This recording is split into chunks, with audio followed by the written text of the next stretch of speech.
في فيديو النهارده خلينا نتكلم على واحد من اشرار سلسله كونغ فو باندا، وهو اللورد شين من كونغ فو باندا 2. وده يعتبر من بين كل اشرار سلسله كونغ فو باندا، شين يعتبر بالنسبه لكتير الافضل على الاطلاق، مش بس من ناحيه الشر لكن كمان من ناحيه الكتابه والتنفيذ وطريقه تقديمه كشخصيه. فخلينا مع بعض كده نغوص في كل الجوانب اللي شكلت شخصيه شين واللي خلته كمان واحد من اكتر الاشرار اثاره الاهتمام. ومن غير اي كلام كتير يلا بينا نبدا على طول. شينا كان فرد من عيلة الطاووس النبيلة والمشهورة جدا. اتولد في حياة مليانة رفاهية وامتيازات بسبب ثروة عيلته والمكانة بتاعتهم الكبيرة كحكام طيبين للشعب بتاعهم. العيلة دي كانت معروفة ان هي قدمت اختراع مدهش جدا للناس وهو الألعاب النارية، ولكن شين هنا ما كانش شايف فيها مجرد وسيلة للفرحة والاحتفال، هو كان مهتم أكتر بقوة التدمير اللي فيها. كان مركز طول الوقت على ازاي يستخدم البارود بطرق جديدة علشان خاطر تخلي جيش مدينته أقوى، علشان في يوم من الأيام يحقق سلطة ومجد أكبر بكتير من مجرد حب سكان مدينة واحدة ليه. ولكن هنا بقى الأحلام المظلمة والطموحات الخطيرة دايما بيكون لها عواقب، والطريق اللي اختاره شين تم التنبؤ بنهايته على قد العرافة اللي قالت ليه إن مصيره هيكون الهزيمة على قد محارب لونه أبيض وأسود إلا لو غير طريقه. الكلام ده هز شين من جواه وخلاه يرتكب جريمة لا تغتفر حرفيا. قرر هنا يخلص على فصيلة كاملة من الحيوانات اللي لونها أبيض وأسود وهي الباندا، وقدر تقريبا ينجح في مهمته المرعبة دي. بعد ما رجع من حملته كان متوقع إن أهله ينبهروا بذكائه ويشوف إن استخدامه لاختراعهم كان يعتبر دليل على رؤيته العظيمة وإنه قادر يتحدى فعلا حتى النبوة نفسها، وكان فاكر إن هم هيحسوا بالفخر من ناحيته. لكن اللي حصل هنا كان العكس تماما. اهله اتصدموا حرفيا واترعبوا لما عرفوا اللي عملوه وقرروا يعاقبوه بالنفي من المدينه. وبصراحه مقارنه بالجريمه اللي ارتكبها واللي تعتبر اباده شبه كامله لشعب كامل فالنفي كان عقاب خفيف جدا، لكن بالنسبه للشين العقاب ده كان ظلم كبير جدا ليه. في واحد من مشاهد الفيلم لما العرافه نفسها تحاول تقنعه انه يوقف اللي بيعمله علشان خاطر اهله يرتاحوا في سلام، شين بيرد ويقول ان اهله كرهوه وان هم ظلموه. ولكن العرافة هنا بترد عليه وبتقول له إن هم في الحقيقة كانوا بيحبوه وإن قرار نفيه هو اللي كسر قلبهم ووصل كمان لموتهم المبكر، والحقيقة إن الاتنين عندهم جزء من الصح. في عالة شين النفي كان دليل كراهية ورفض، لكن في الواقع أهله فعلا كانوا بيحبوه لكن الحب له حدود. ومن الواضح إن هم كانوا شايفين إن النفي يمكن يكون فرصة لشين إنه يراجع نفسه ويفهم كمان حجم الخطأ اللي وصله لكده.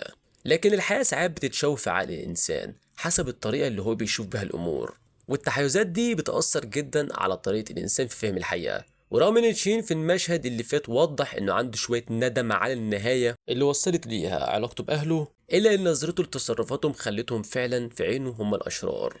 بالنسبة لي هما اللي حرموا منه حقه الطبيعي لأنهم ما قدروش يفهموا عظمة الخطط بتاعته ولا القوة وكمان الثروة اللي كانت هتجيله، بل كمان هتفيد عيلته بعدين. ولما الماضي حرمه من اللي كان شايفه مستحق ليه قرر يدفنه تماما ويركز بس على المستقبل العظيم اللي كان متخيل انه مستنيه. ولما تبدأ هنا أحداث كونغ فو باندا 2 بنشوف إن شخصية شين اتطورت بشكل يعكس مكانته السابقة كفرد من نبلاء هنا المدينة وكمان ميوله الشريرة.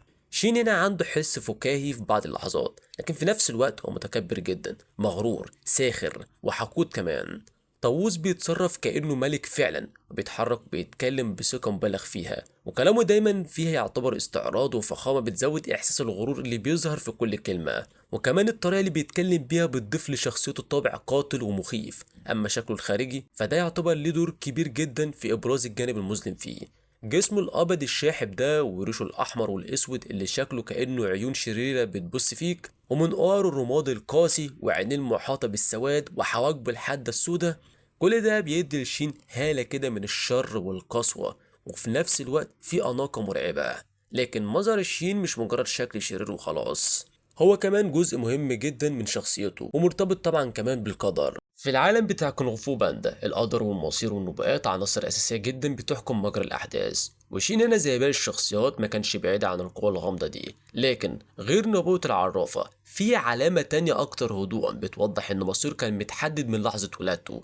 تشينا على عكس أهله اتولد بلون شبه يعتبر خالي من الألوان، وده شيء نادر جدا بالنسبة للطاووس المعروفة بريشها الزاهي. والسبب في كده كمان انه كان عنده حالة جينية مختلفة، ودي حالة بتخلي بعض الحيوانات يتولدوا بفقدان جزئي او كل الصبغة في اجسامهم، وعلى عكس ده الحالة دي ما بتأثرش على لون العين، وشين كان عنده النوع جزء منها وده السبب في لونه الابيض المميز ده. ففي القصص هنا غالبا بنلاقي ان الابن الشرير اللي بيجي من اهل صالحين بيكون عنده سمة مختلفة تميزه عن اللي حواليه، والاختلاف ده احيانا بيساهم في سقوطه ناحية الشر. سواء بسبب التنمر او السواد اللي جواه، او حتى لانه متعلم من البدايه كفرد استثنائي لمصير مظلم. وفي حالة شين الموضوع أقرب لفكرة إن الاختلاف ده كان إشارة رمزية، لأن لون شين ليه ارتباط بفلسفة وثقافة صينية، والثقافة دي تسمى ووشينج، وده مفهوم بيعتمد على 5 مراحل أو كمان 5 قوى أساسية، وبيظهر في جوانب كتير من الفلسفة الصينية التقليدية. فالمفروض إن الفكرة دي بتشرح حاجة تسمى ال5 عناصر في الثقافة الصينية، واللي هي الخشب والنار والأرض والمعدن والمية، ودي مش مجرد عناصر مادية، دي في الفلسفة الصينية بيتشافوا كأنهم طرق أو أنماط متغيرة بتتحكم في الكون وإزاي الحياة بتتطور بشكل مستمر ومتداخل. فمفهوم ووتشينج بيستخدم في حاجات كتير في الثقافة الصينية زي الطب والفنون القتالية والموسيقى، لكن بالنسبة لشخصية شين هنركز على حاجة معينة بس، اللون الأبيض ومعناه. في النظام ده اللون الأبيض بيرمز لعنصر المعدن، وده مهم جدا لأن خطط شين كلها تقريبا كانت مبنية على استخدام الأسلحة والمعادن بشكل واسع، خصوصا صناعة الأسلحة والبارود. فهنا بقى في ارتباط واضح بينه وبين الرمز ده. وفي كمان تفسير تاني ممكن يكون أعمق شوية، في الثقافة الصينية الحيوانات اللي لونها أبيض لها دلالات معينة، ومن ضمنها الدجاج، واللي ينتمي لنفس عيلة الطيور اللي منها الطاووس كمان. فممكن نشوف إن شين كطاووس أبيض ليه علاقة رمزية بالفكرة دي. لكن أهم معنى بقى للون الأبيض في ووتشينج هو ارتباطه بالحياة والموت. ففي الثقافة الصينية الأبيض بيستخدم أحيانا كرمز النقاء والبساطة، زي ما في ثقافات تانية كده الأبيض بيدل على البراءة، لكن المختلف في الصين إن الأبيض كمان مرتبط بالموت والحداد، وده عكس ثقافات تانية اللي بيستخدموا فيها الأسود في الحزن. فالمعتقد الصيني فكرة الموت مش بس نهاية، لكنها رجوع لحالة من النقاء والصفاء زي ما الإنسان كان قبل ما يتولد. ففي تناقض غريب، الأبيض بيمثل النقاء وفي نفس الوقت بيمثل الموت. لكن بالنسبة للشين مفيش أي نقاء في شخصيته، لأن اللون الأبيض فيه هنا مش رمز للبراءة، لكن رمز الموت اللي هو أساس طموحه من وهو صغير. طموحه كله كان مبني على الدمار وعلى القوى المطلقة من خلال البارود والأسلحة، ولكن أهله كانوا بيشوفوا اختراع الألعاب النارية كشيء جميل ومليان ألوان.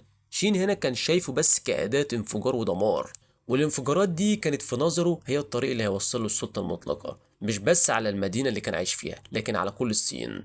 لكن علشان خاطر يحقق الحلم ده الطريق كان لازم يكون مليان موت ودمار، وده فعلا كان اساس خطته. وبعد هنا ما اتنفى شين استغل الفرصة انه يبني امبراطوريته السرية ويصنع اسلحة ومصانع وكمان قواعد بتقوم على ارض مزروعة واتلطخت بدماء الابرياء. ومع انه قدر يدخل المدينة بتاعته مرة تانية ويقتل كمان القائد بتاعها القوي ويبدأ ينفذ خطته، الا ان مشروعه كله انهار بسرعة قبل ما يقدر يحقق حلمه الكامل بالسيطرة على الصين.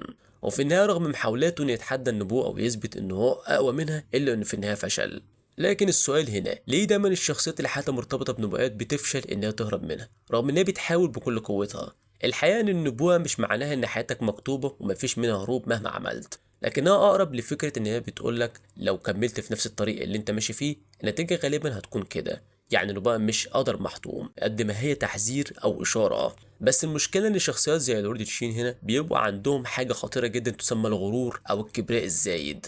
فلما يسمعوا انه بقى بتقول ان نهايتهم هتيجي على ايد محارب معين، بدل ما يوقفوا كده ويفكروا ان هم يغيروا طريقهم، بيقولوا لا لا انا اقدر اكسر النبوءه واثبت ان انا اقوى. وده بالظبط اللي بيخلي النبوءه تحصل فعلا، لانهم بيمشوا في نفس الطريق اللي بيقودهم للنهايه دي. الحل الحقيقي للهروب من النبوءه مش انك تحاربها، لكن انك تغير نفسك وطريقتك واهدافك. لكن تشين ما كانش يقدر يعمل كده، هو كان عايش على الكراهية وعلى رغبته انه يثبت انه احسن من كل اللي ظلموه، وان السعادة مش حاجة بتيجي لوحدها، دي حاجة لازم تتاخد بالقوة. وفي نهاية الفيلم لما بيواجه بو اللي وصل لحالة من السلام الداخلي، شين هنا بيكون مصدوم انه قدر يلاقي راحة رغم انه مر بتجارب صعبة هو كمان. بو بيقول لي ان الماضي مش اهم حاجة، الاهم هو احنا بنعمل ايه دلوقتي. وده صحيح جدا، لان ألم الماضي دايما بيبقى موجود بس مع الوقت بيخف لما الانسان يملأ حياته بحاجات ايجابيه تخليه يتخطاه. لكن بالنسبه للشين اللي كان شايف نفسه مصدوم طول الوقت ومقتنع انه على حق، ما كانش في اي حاجه كفايه تخليه يراجع نفسه في اللحظه الاخيره. هو كان غارق في الظلام اللي صنعه بايده لدرجه ان مفيش فرصه حقيقيه للنجاه او التغيير، وعشان كده نهايته كانت حتميه، دمار كامل تحت تقل شره هو نفسه. وفي النهايه شخصيه شين كانت ذكيه جدا ومخادعه وقويه، ولو كان يستخدم قدراته دي في الخير بدل الشر كان ممكن يبقى واحد من اعظم الشخصيات في التاريخ. ولكن للاسف لما جه وقت الاختيار كان الشر يعتبر كده توغل جواه لدرجه انه معرفش يطلع منه، فكانت نهايته زي ما النبوه قالت. فبس كده يعتبر دي كل حاجه حوالين لورد شين. كالعاده بقى استنى في الكومنتات، ولو وصلت لحد هنا اول مره على القناه ما تنساش سبسكرايب شير كومنت ثلاث عشان خاطر يوصلك كل جديد اول باول، واشوفك الفيديو اللي جاي. سلام.